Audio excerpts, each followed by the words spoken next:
Ladies and gentlemen, welcome back to Art of MMA. I'm Mike Ginn, that's professional kickboxer, the mechanic, Brandon Catino.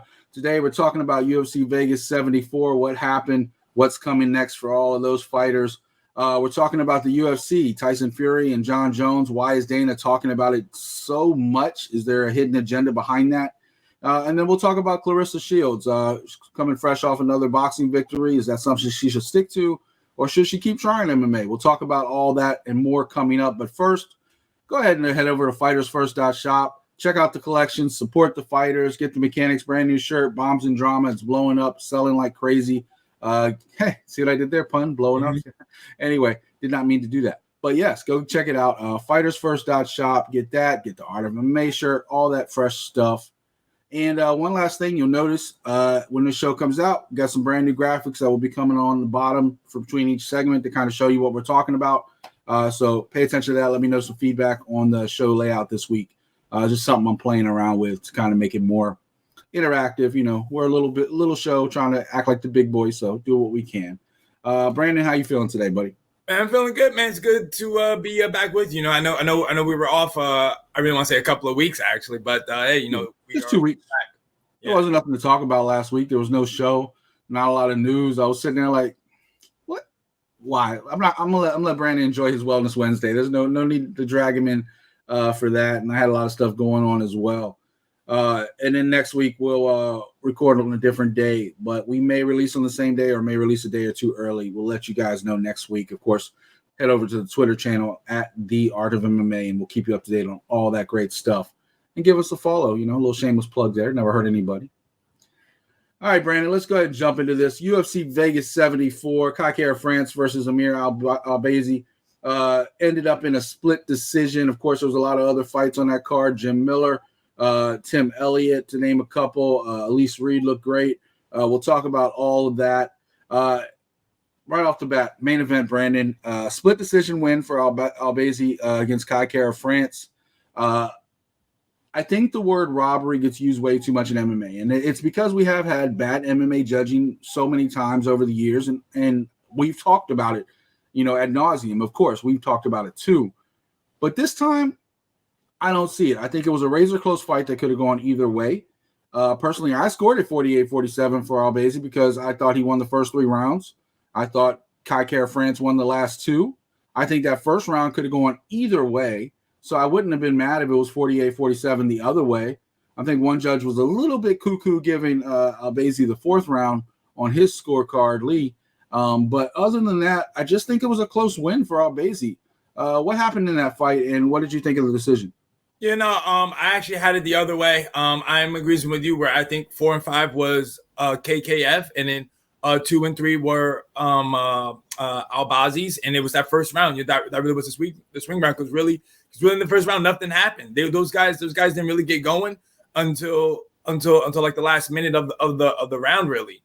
So it kind of really is like what you saw, and what you thought happened, but.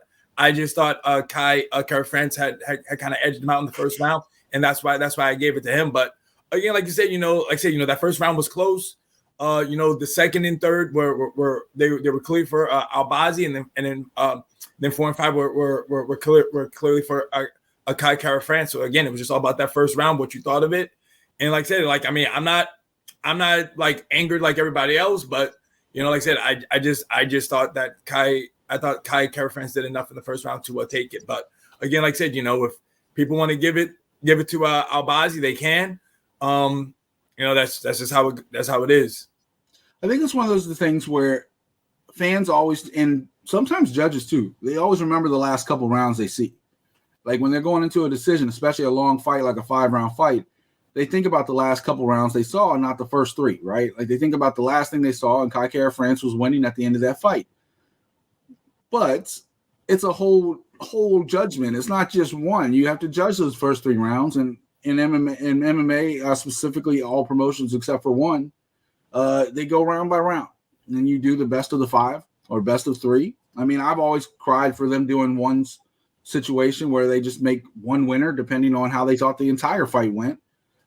Brandon's a big fan of open scoring. As well as I am, of like, hey, going to the 5th round where you stand, you know what I'm saying? You go for the finish if you have to, right? But I don't think it's a robbery. I don't think there's any way this is a robbery. I think this is a situation where maybe Kara France had a much bigger fan base, especially online, screaming for him to get that win. But it all came down to that first round. It wasn't a lot of activity. I thought Albazi controlled more of the center of the cage in that first round. I thought, maybe push the pace a little bit more. That's why I gave it to him. Did Kara France do a little bit more damage in that last minute? Maybe that's why somebody else gave it to him. But it's just your perspective. And I don't think it's a robbery. I just think it's just one of those situations. It was not an overall exciting fight. It wasn't like either guy was really close to getting finished a lot of times. It was just kind of like a back and forth chess match for 5 rounds. And because of that, we're kind of stuck with a situation where, Kara France was just fought for the interim title and Brandon Moreno and everything else. Figueiredo's up in the air. It looks like he's finally moving to bantamweight because his fight got scrapped already. Alex Pantoja is next. Because of this, Albazi jumps up to number 3. You got to think, if Pantoja is getting Moreno next, that Albazi and Royval got to be a fight off, right? Yeah, probably so. That probably could be the next thing for him because Kara France was ranked 3rd, but now Albazi's ranked 3rd, and I think Kara France had dropped down, and I think he's ranked number 5 now. So I think Brandon Royval is the biggest winner because he sits there not even fighting, and he kind of like jumps one of them, right? Yeah. So saying, Royval could be the next person, to get the title shot, or again, it could be maybe Royval versus Albazi, Yeah, I've never seen Brandon Royval, not Moreno. Brandon Royval wait, except for when he was injured with the separated shoulder. I know there's unfinished business between him and Brandon Moreno because of that injury that actually catapulted Moreno into the title shot that got him where he is today. And then, of course, the 4 fights with Figueiredo.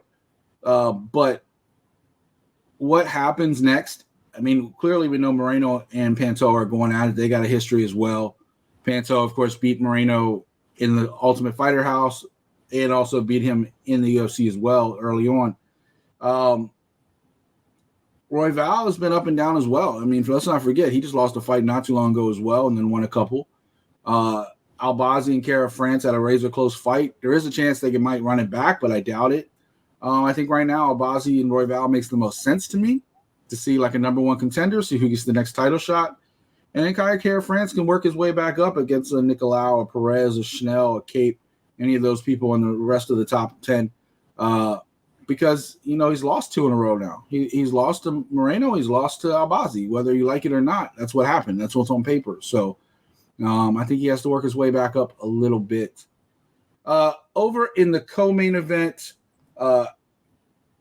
your favorite Bruce Leroy, Alex Caceres with the win over Daniel Pineda. What you think of that fight? Yeah, man, that was a good back and forth scrap, which I kind of knew it was going to be. Alex Caceres is always entertaining, and Daniel Pineda brings it.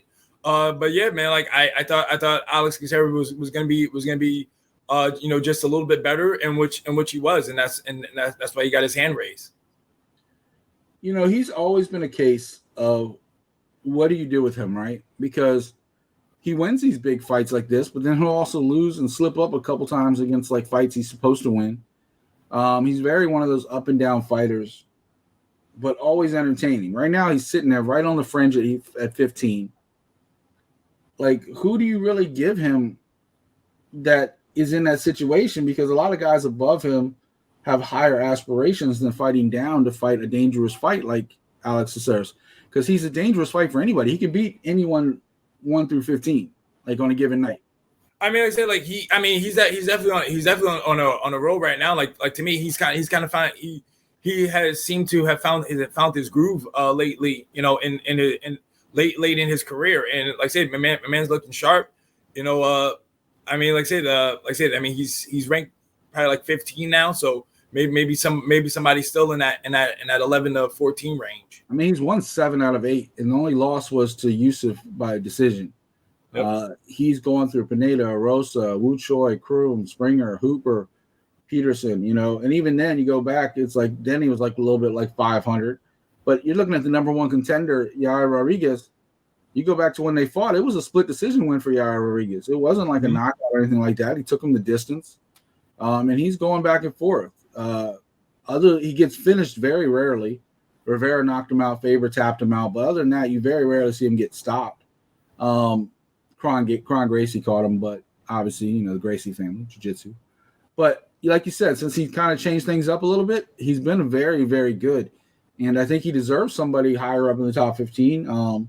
Honestly, I'd love to see him fight a Barboza. That would be a fun fight.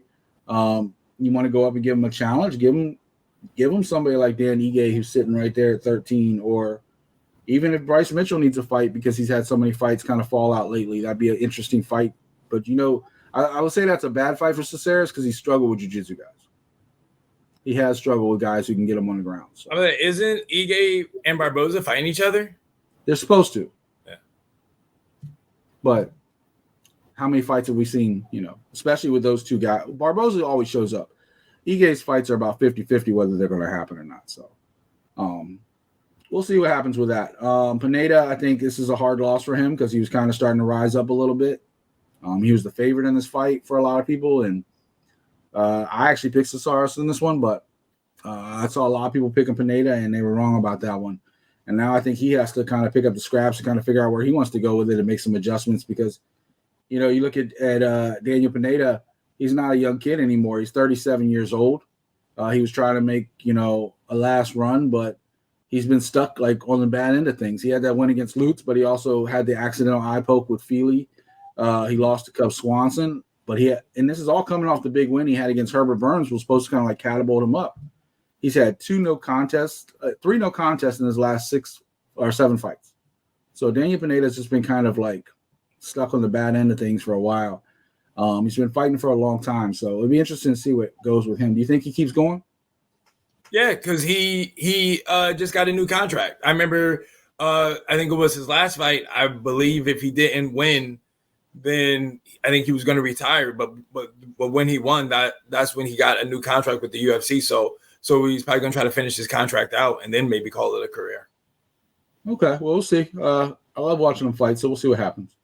Also on the card, Jim Miller knocked out late replacement Jesse Butler, turning back the clock again. Man, this guy is just simply amazing. Of course, the bigger story of that one is actually what happened with Jared Gordon fight week because he's supposed to fight Jared Flash Gordon, but after Jared's last fight, Jared claimed to have had a concussion. The situation with Bobby Green and the no contest and stuff like that. And Dana simply said, "You're not a doctor.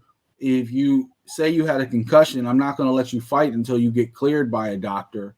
And in that case, that's Dana covering his ass. I actually understand where he's coming from because if you say you had a concussion, you say you're healed from that concussion, and you come in and you don't have the paperwork to back it up, and something happens to you in that cage, whether it's a blood clot in the brain or something else, something that involves around concussions, and you die, then who takes the fall? The UFC does. So I understand why Dana pulled Jared. Jared might be upset by it, but at the same time, just go get cleared by a doctor. It's real simple. And then you'll be right back in that cage. But, man, what do we say about Jim Miller at this point, Brandon?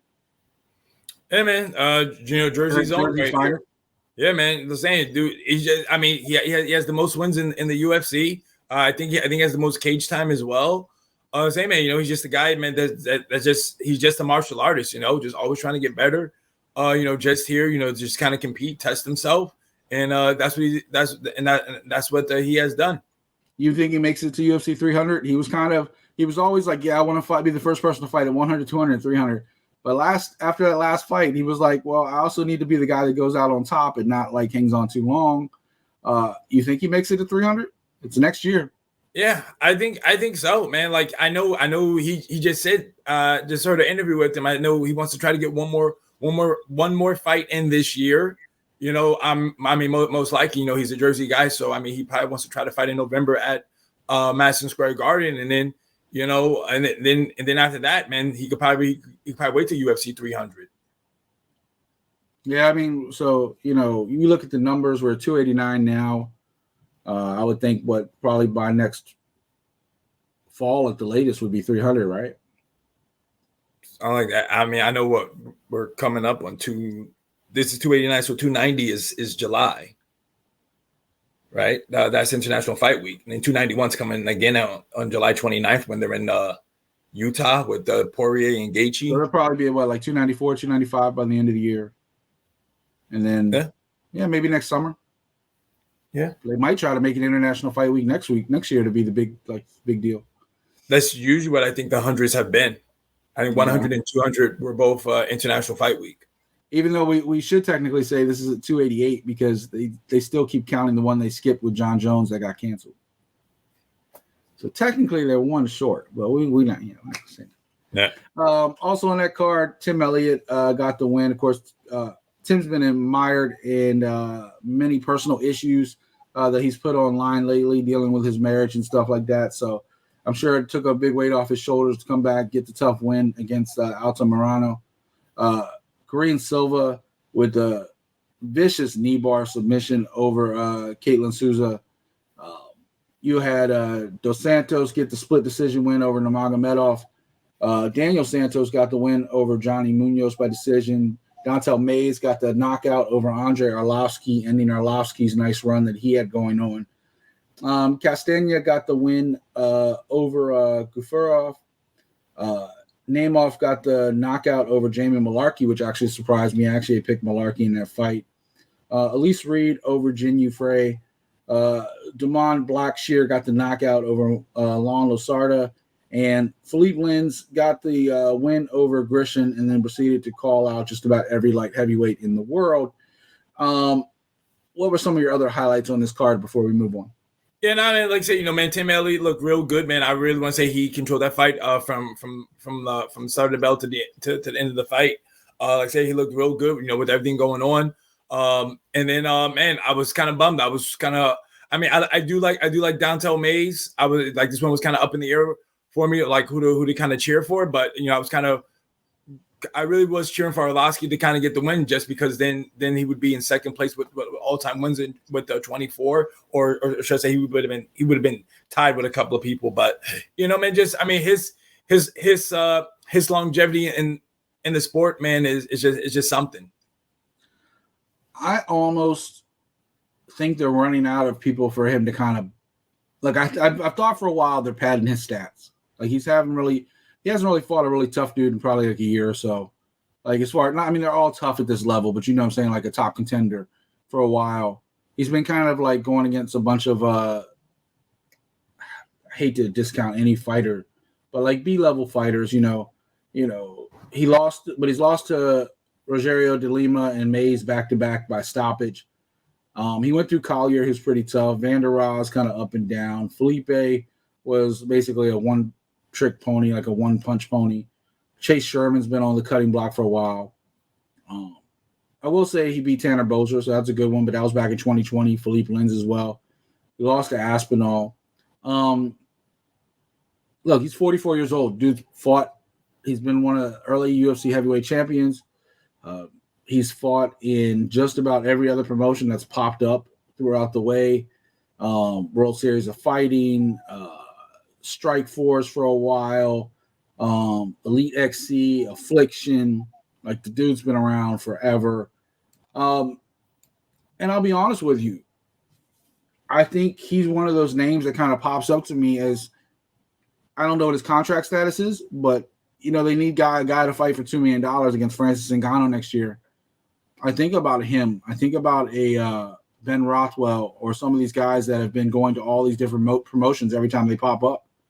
I also think about other names like Fabricio Verdum and some other people sitting out there. But, a lot of heavyweights at this point have to start thinking about paydays, considering their time, doesn't last forever in this sport. And he's already 44. So I think Arlovsky looks in great shape. I just don't see who he could fight at any top level at this point. It's kind of like Junior Dos Santos, right? Like Junior, he looks the part, but who are you really going to match him up with in a fight?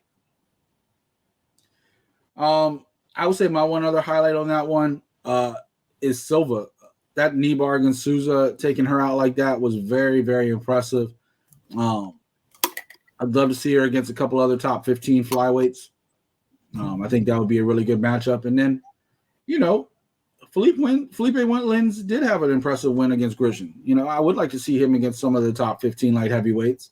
He's a guy who's fought in multiple divisions, like we just talked about Arlovsky at heavyweight. Like, he's been bouncing around. He looks in really great shape.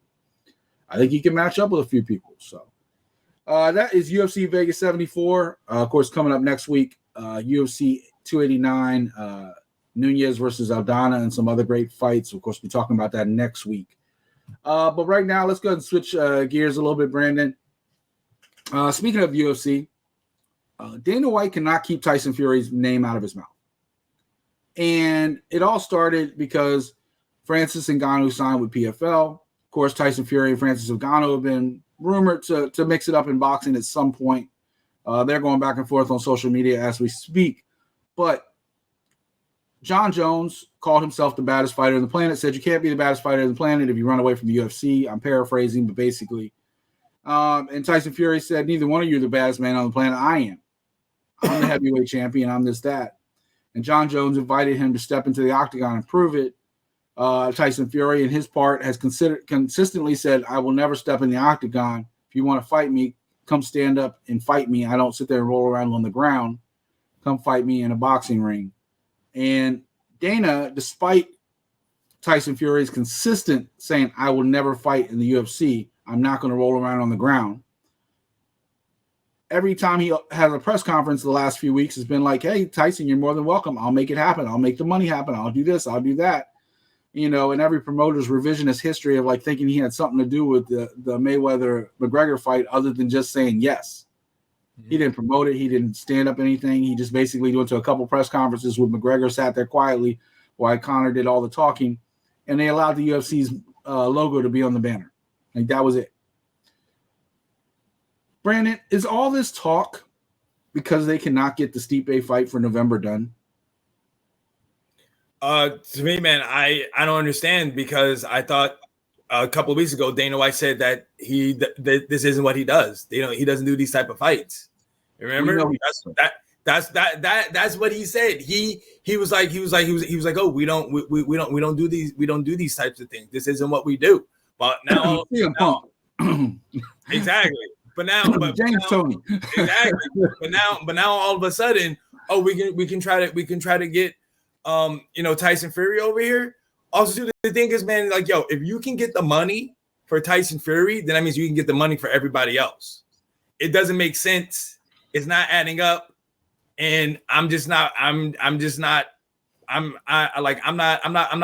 buying his wolf tickets. All right. Like, I don't get how people just let this man get away with it, but I do understand, because you want to keep your credentials and everything. But I mean, I do hear the whole thing with Stipe as well. Like, it could just be noise until they get the Stipe fight. But hey, man, yo, if they're gonna get the money to Tyson Fury, then that means you should be able to get that money to Stipe.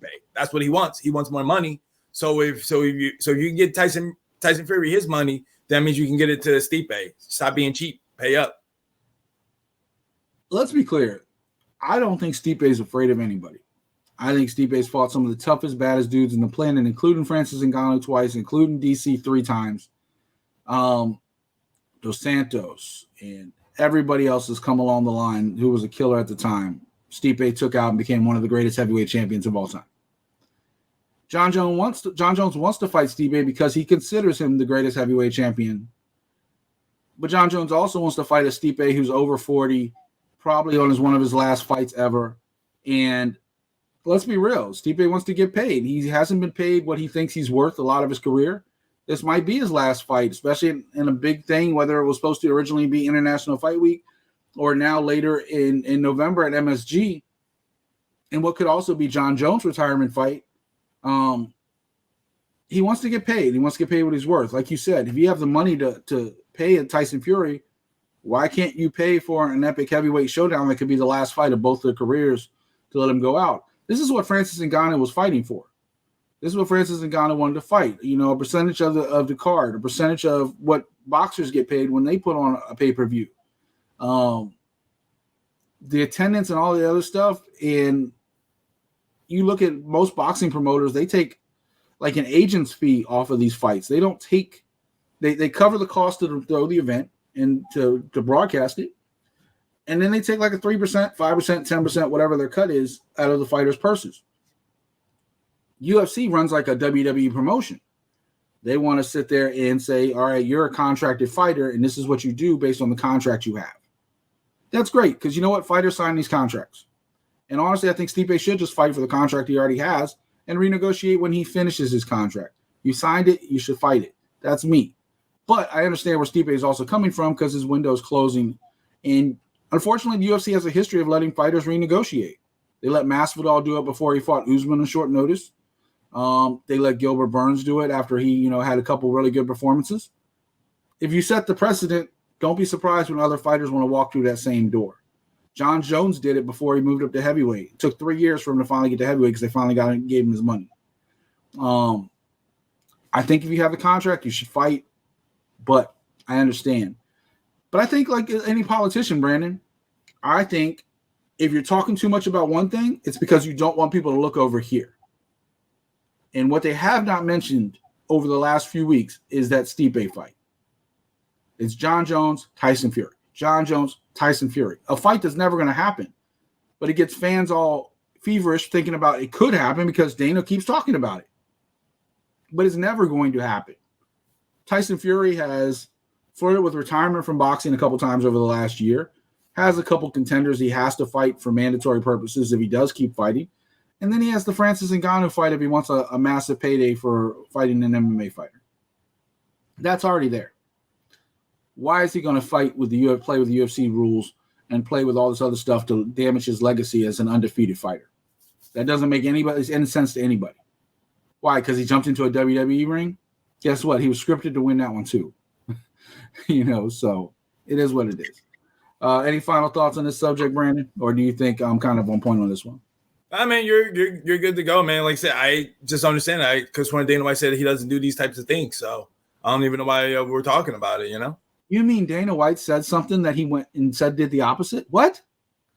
Dana would never. How dare you talk about my Dana White like that? Don't you ever? Yeah, Dana White's a hypocrite piece of crap. Anyway, I'm right there with Eric. I don't think I'm big enough to be a band like Ariel, but I'm sure if we ever do get big enough, I'm pretty sure I'm gonna be on that. I'm gonna show up to a UFC event and they're like, "You're not allowed in, sir." And I'm like, "But I bought a ticket. I couldn't even get a press pass, but I bought a ticket." Yep. All right, last subject of the day. Speaking of boxing, which kind of makes me kind of a hypocrite going into my rant at the end of the episode. If you want to pay attention, I do have a rant coming up at the end of the episode. It's a little tiny one. But it kind of makes me a hypocrite. But I promise it's because we're only talking about boxing because it crosses over with MMA. Only reason. PFL fighter. I'm going to start it like that because I want to make it with the MMA point of it in there. PFL MMA fighter Claressa Shields. Of course, defended her middleweight title against Maricela Cornejo. Dominant, unanimous victory recently. Undisputed middleweight champion. Overall, easily pound for pound best fighter on the planet when it comes to boxing. Of course, she lost her last MMA fight to Abigail Montez via split decision. I put that in quotes because everybody who watched it knows very well Abby won that fight. It wasn't even a question. It's clear, Brandon, that she is the best boxer on the planet. And I know they're running out of opponents. But does she damage her legacy by trying to continue to do MMA, or is it worth the gamble just because she wants the challenge? I mean, she was only doing MMA for the money because boxing wasn't paying her. But now I think boxing is paying her. I think women's boxing has gotten bigger when she kind of stepped away. She said she's going to do an MMA fight this year coming up. I mean, we'll see. Because again, to me, I feel like they're going to have the thing with I guess the question is like who's gonna fight her, because the thing is like they got rid of the 155 division. Now everybody's at 145. And there's one person, and Claressa Shields cannot go past 154 because that's what she did for boxing. That is her lowest weight. Like that's why this fight was at 160, and then she was even talking about her next boxing fight maybe going up to 168. There's one person sitting around not doing anything. They're Olympic friends. They're close. I don't see them fighting each other. Well, I mean, they did kind of when they brought Claressa in, they kind of hyped it up like we're going to build her up. We're going to get her MMA prepared to fight Kayla Harrison. Yeah, I know they're friends. I think Kayla's one of those people who will fight her friends if it's for competition. Well, I mean, I shouldn't say that because this past Saturday, Claressa Shields and Marcel, they're friends as well outside. Because again, in women's boxing, especially in that weight class, they're all small circle. They all spar each other because there's not many women of that size. So I guess really I could see that happening. That's if Kayla wants to catch those hands, but we'll see. Well, I mean, I think Kayla would just take her down. I think Kayla would just if he can. I mean, Claressa Shields has some good sprawlness when she can, but she gets too aggressive, like how she did in the last fight. Then that's when she can end up getting taken out. But if you stay smart, hanging out with Jackson Wink, man, she might be a problem. I think that's the biggest question. We don't really know what she's doing with Jackson lately. We know she's been in the boxing world for the last few months. And we don't know if she's still training as heavily for MMA. She says she wants to do another MMA fight later this year. I don't think it would be fair of her to have to step into a cage with Kayla Harrison, especially Kayla coming off a loss, having a chip on her shoulder. And look, let's be real. Catching those hands, Kayla could just ankle pick her. Like, Kayla could just get down on the ground, scramble, and ankle pick her. She's been doing MMA wrestling for way longer. She's a judo person who can get in tight, and if they get close against the fence, can toss Claressa Shields across the ring and cage. I think the greatest thing that Larissa Pacheco gave Kayla was that she could fight off her back. And she gave Kayla fits by constantly punching up and hitting Kayla time and time again when Kayla was just trying to smother her and Larissa was just fighting off her back like crazy. I think that's the biggest difference. I think when you got Claressa Shields, I don't think she knows what to do off her back. And maybe she does. She could prove us all wrong. I'm just of the mindset of right now you're considered one of the GOATs of women's combat sports, not just boxing, combat sports, because of your boxing. If she continues down this road for a payday or whatever it else is in MMA, I have the feeling that she's going to lose more than she wins, and it's going to hurt her paydays in boxing. And if you lose 2 or 3 MMA fights and then you go to say, hey, I'm the greatest boxer in the world, give me a top opponent for big money, the promoters are going to be like, well, you just lost these fights in MMA.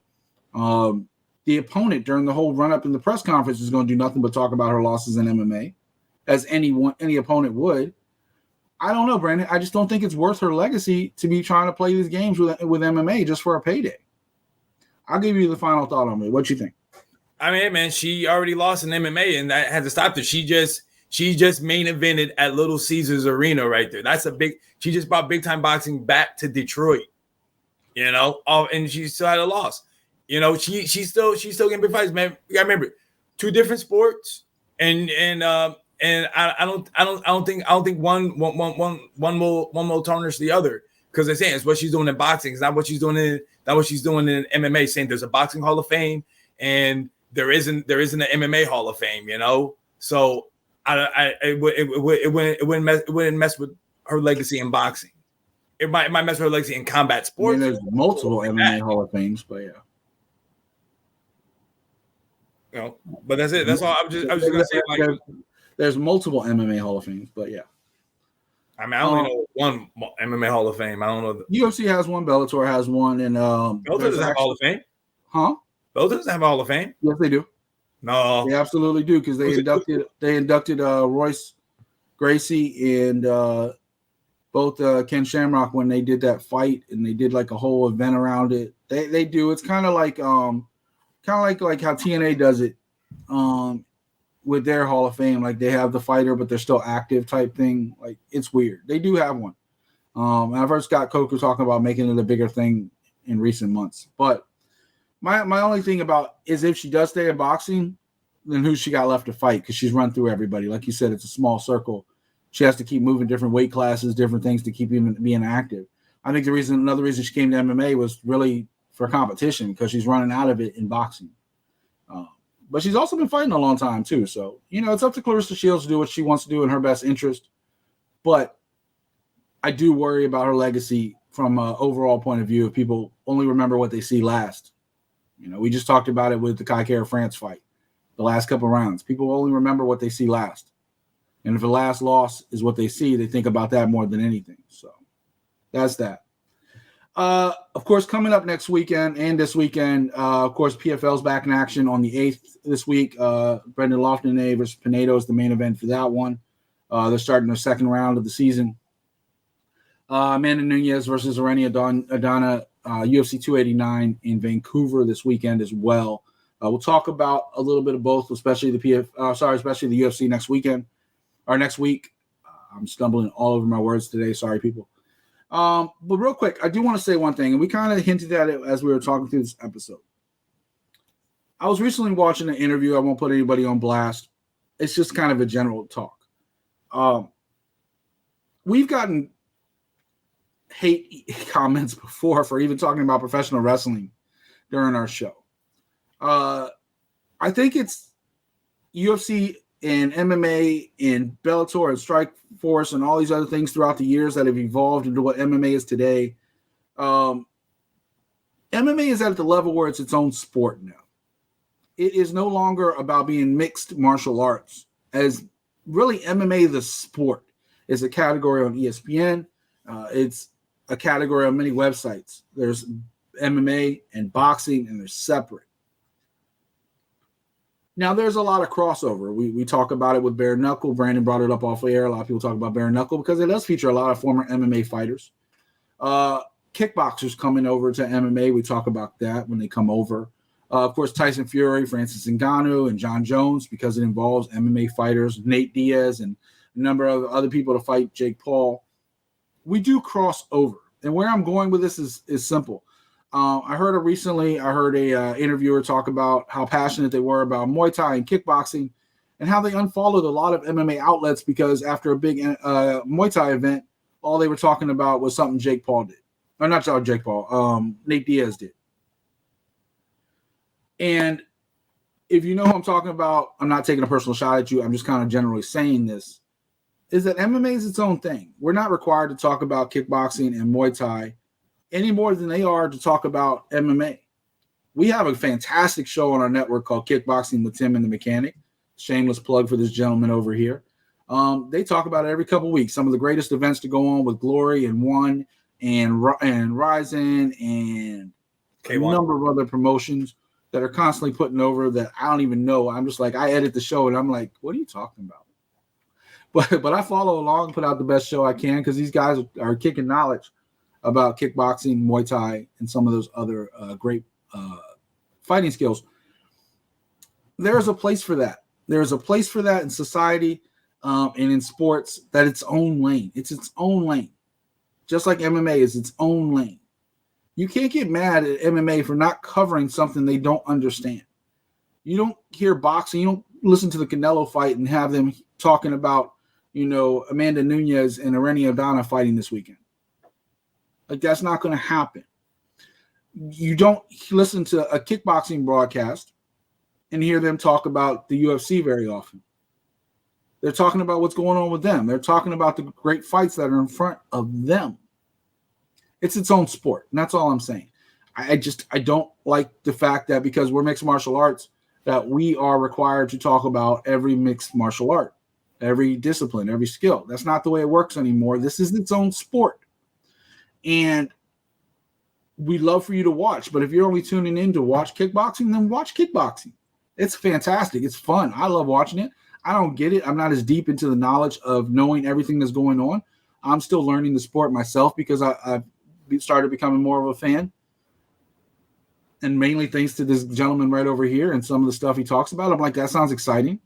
But I'm also excited to see Cedric Doumbé come over and fight in PFL because I know he's a fantastic kickboxer and striker. And I know what Alex Pereira came over and did in UFC. So there's a lot of crossover.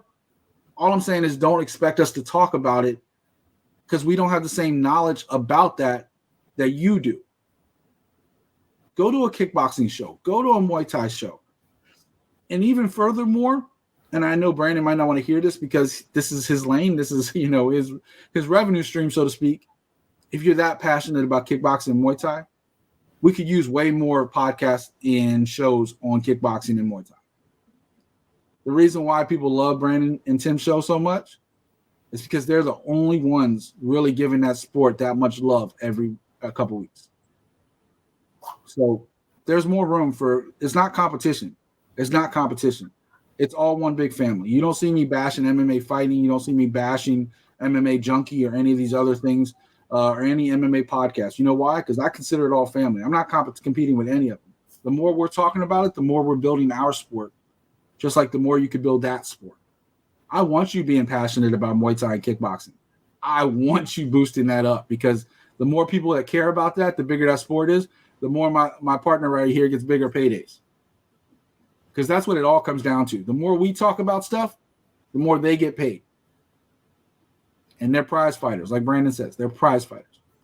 Brandon, any final thoughts on that before we get out of here today? Yeah, man. I mean, all I would just say is just like, I mean, what you said is one too. Like, it would be great. Like, there's not as many kickboxing, Muay Thai media outlets out there, but it's just one of those things where you got a whole bunch of MMA, like they say they're MMA outlets, but it's like they're not just covering MMA. Like you said, they talk about bare knuckle. But again, like I was saying before, it's like a lot of bare knuckle fighters are they're ex-boxers as well. They're ex-MMA fighters, but they're still just covering it, you know, doing interviews with them. Or even like a big kickboxing or a big boxing fight. Like if Canelo Alvarez is fighting, they're going to be talking about Canelo Alvarez, but they're MMA outlet. But it's just one of those things where it's just like, you know, you just want more coverage for the sport. Like, I mean, somebody that I will say that does do kickboxing coverage, like they actually cover it all, you know, but it's in their name because it's Combat Sports, which is the media outlet Combat Press. They talk about boxing, they talk about MMA, they talk about kickboxing, they do rankings for boxing and kickboxing.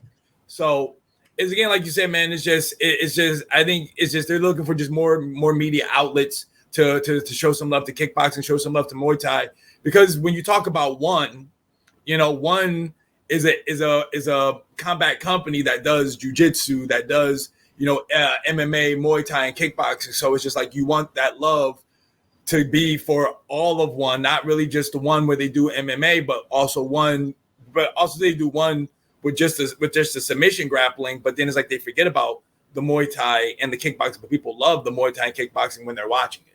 And one's done a great job of promoting it. The only thing I would counter you by saying is when you guys talk about the one shows, you're not talking about the MMA parts. Yeah, well, yeah, we're not. Exactly.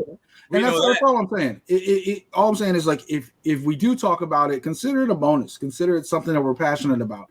Don't expect us to talk about it. Just like you don't expect Brandon and them to talk about, you know, the Mighty Mouse fight, you know, that happened on the one card that had 4 or 5 great Muay Thai fights, and Rod Tank fought, and some other people fought. They're going to talk about what their sport is, and we're going to talk about what our sport is. Bare knuckle, I think, is just kind of piggybacked off the MMA community, and I think that's kind of how that rubbed off because they kind of made a name using a lot of ex-MMA fighters. And they don't really have a lane. They're not boxing. They're not MMA. They're not because they're not even traditional boxing rules when you think about it. They have to stand in the box, and it's crazy. But yeah, what about that power slap? You know? Yeah. With that said, that is today's episode. I'm Mike Yen. That's the mechanic, Brandon Catino. We'll be back next week. Talk UFC. All right, we're out.